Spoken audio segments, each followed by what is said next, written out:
Welcome to the Your Canadian Ancestry YouTube channel.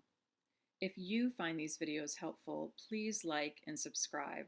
It helps support the channel and helps more people find the channel as well. Today's video will be the Part 2 walkthrough of CIT0001, which is the application for Canadian citizenship by descent. In this video, we'll go through Section 8, which is the parent section. This section requires complete information for both of your parents, not just the parent in your line of descent. Let's go to the application. Let's begin Section 8. Tell us about your parents. It says right up at the top, if you do not know the information requested, enter unknown. And if the information does not apply, enter not applicable or capital N, capital A. We're going to put both of our parents' information in this section, even though only one of our parents is in our line of descent. And I like to put the parent that's in my line of descent in the Parent 1 section, and that's not a requirement, but that's just how I like to keep things organized. So Parent 1, the first box is asking for their last name and then their first name. And notice here how it doesn't say last name and first name as it appears on their birth certificate. So this would be the names that they're using currently, or the name that they used during their adult life. In the box below, you'll list any other names used by the parent, name at birth, maiden name, etc. Then we come down to list the parent's country or territory of birth, and for many of us, that's going to be USA. And their date of birth, again, the format that they want is year, month, day. Next is Canadian birth registration number, if applicable. And I would say for many of us, that is going to be NA for not applicable. However, if your parent 1 was born in Canada, you will enter that information here. Next, date of marriage, followed by place of marriage.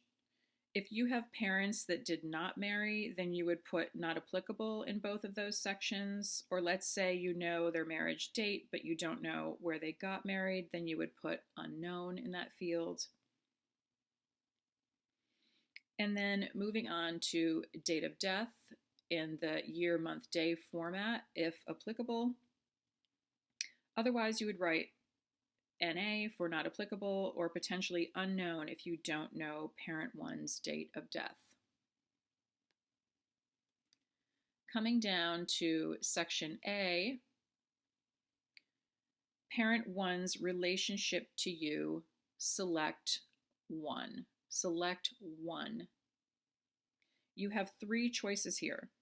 The parent is my biological parent, adoptive parent, legal parent at birth. You may only choose one of these.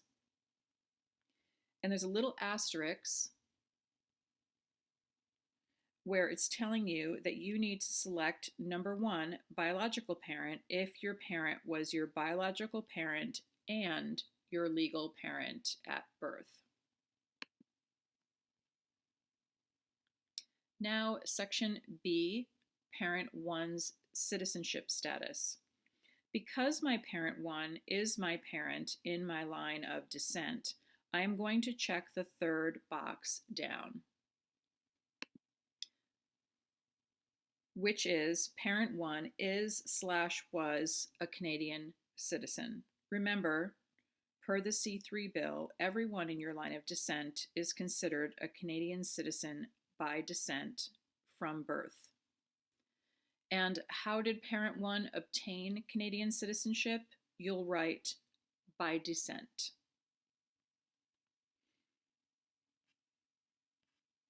Now let's scroll down. Tell us about your parents continued, Part B. We're still giving information about parent 1.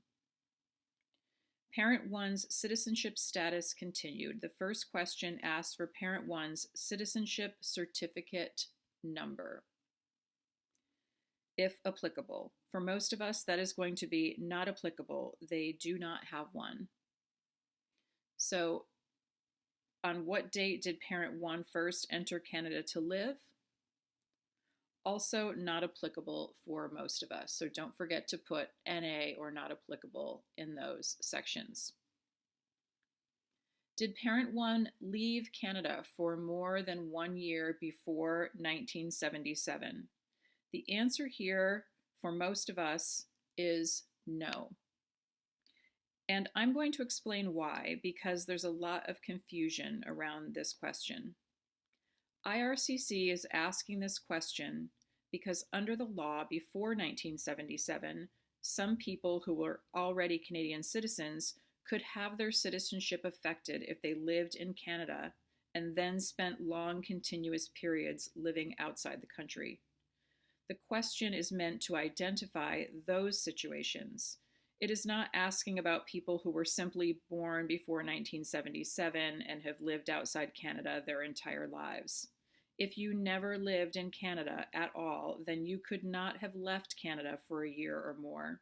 So the correct way to answer is no, and you leave the date section blank. And of course, if your parent 1 did live in Canada before 1977, you're going to check yes and give details there. And then the next question just below the date box is or was parent 1 a citizen of a country or territory other than Canada before 1977? And for most of us, I think the answer is going to be yes. And if yes, give details in the box below. They want to know the country that they were a citizen of, the date of citizenship, and the description of how citizenship was obtained. So for most of us, we're going to write USA,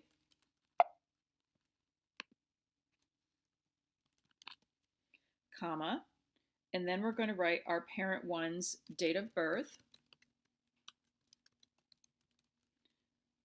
comma, and then citizenship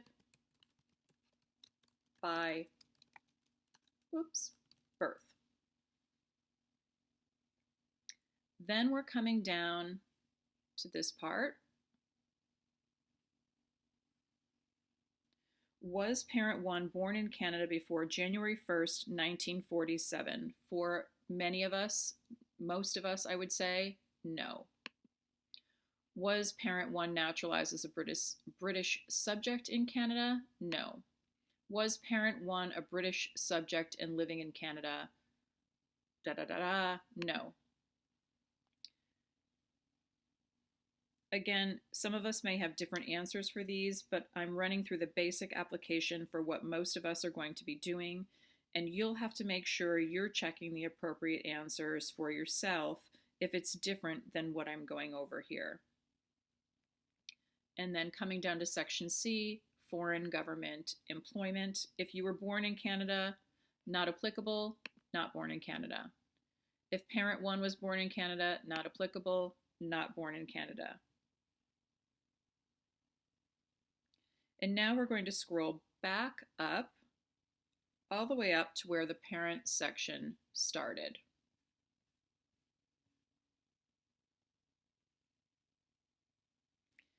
And now we're going to fill in the information for parent 2.